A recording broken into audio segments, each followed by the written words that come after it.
In this section, we're going to graph ellipses and hyperbolas.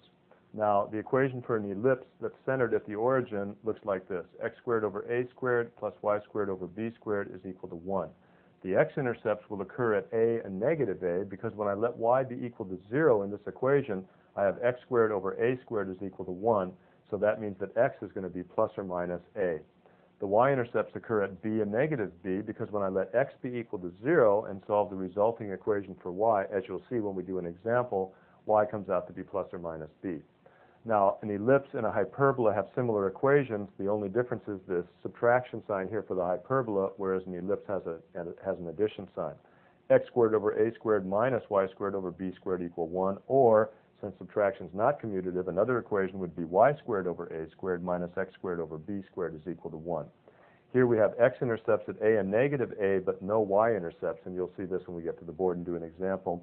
This one has y-intercepts, but no x-intercepts. So, similar equations, but as you'll see, some pretty different looking graphs. Let's take a look at our first one. This first graph is the graph of x squared over 16 plus y squared over 9 is equal to 1. Now, this is the equation of an ellipse. Let's just see what the y-intercepts will be by letting x be equal to 0. When x is equal to 0, I have y squared over 9 is equal to 1. That implies that y squared is equal to 9, which means that y is plus or minus 3. So you can see that when x is equal to 0, y is plus or minus 3. So x is 0, y is 3. X is 0, y is equal to negative 3. Now I can find x-intercepts by letting y be equal to 0. When I let y be equal to 0, I have x squared over 16 is equal to 1. This means that x squared is going to be equal to 16, so x itself must be plus or minus 4. So over here I get x equals plus or minus 4. So those are my x-intercepts, positive 4 and negative 4. Now I connect these points with a nice smooth curve, and the thing that I get, sort of an elongated circle, and what it's called is an ellipse. Now there's much nicer, more accurate pictures of ellipses in the book. It's a little hard for me to draw this on this paper right here. But you see, you get the idea here that the x-intercepts occur below the x squared term. They're plus and minus the square root of this number. The y-intercepts occur below the y squared term. They're plus and minus the square roots of this number, positive 3 and negative 3. That's when the ellipse has the standard form x squared over a squared plus y squared over b squared is equal to 1. So this is standard form for the equation of an ellipse that's centered at the origin. Notice the center here is at the origin. Let's look at another example. Now this one is not written in standard form, and I can write it in standard form by getting a 1 right here. I'll do that by dividing both sides by 16. When I do that, I have x squared over 16 plus y squared over, dividing 8y squared by 16 gives me y squared over 2, and that's equal to 1.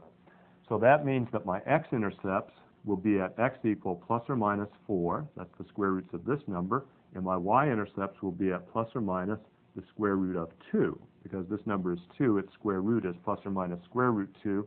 Now, plus or minus the square root 2, that's going to be about 1.4.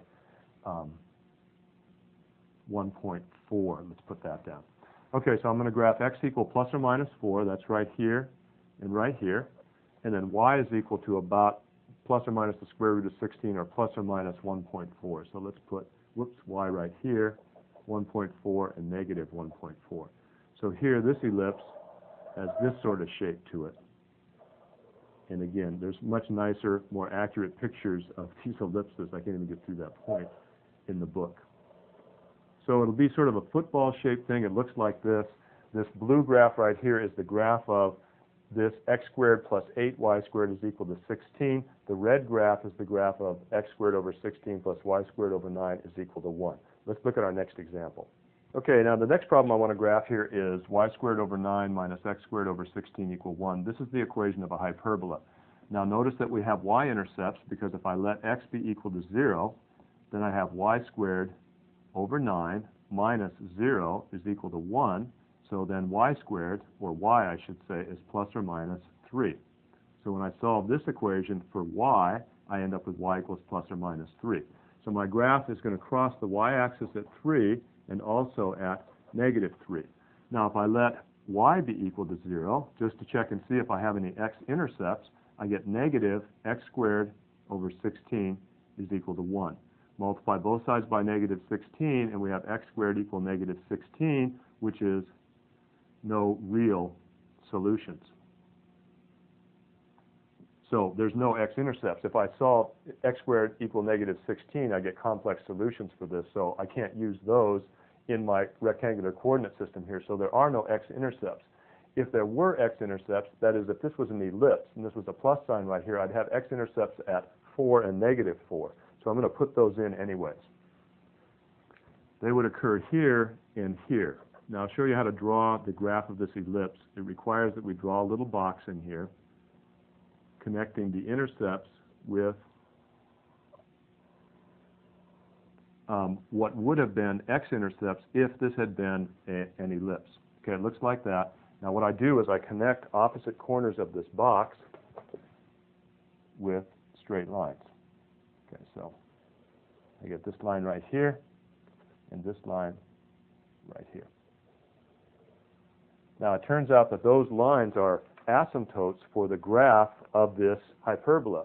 And the hyperbola goes through this point right here, and then it comes around and approaches these asymptotes in both directions right here.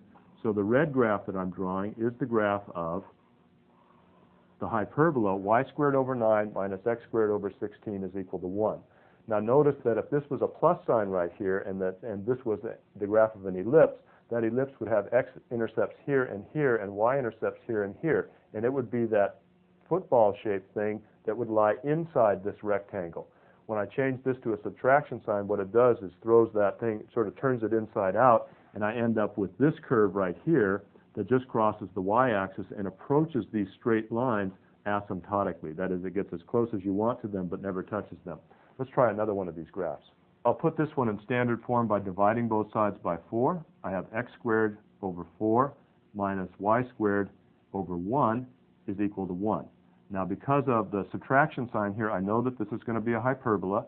Now I have x squared first divided by 4, so if I let y be equal to 0, x is plus or minus 2.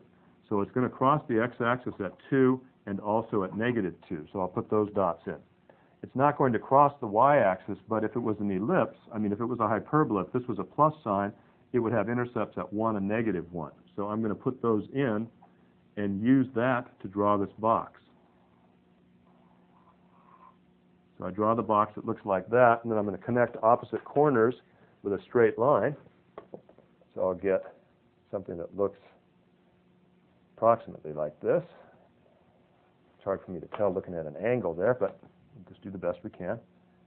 And those two blue lines that I've drawn in, those are asymptotes for this graph, and the graph is going to cross the x-axis here at 2 and at negative 2, and it's going to approach this asymptotically. So this hyperbola has this shape to it.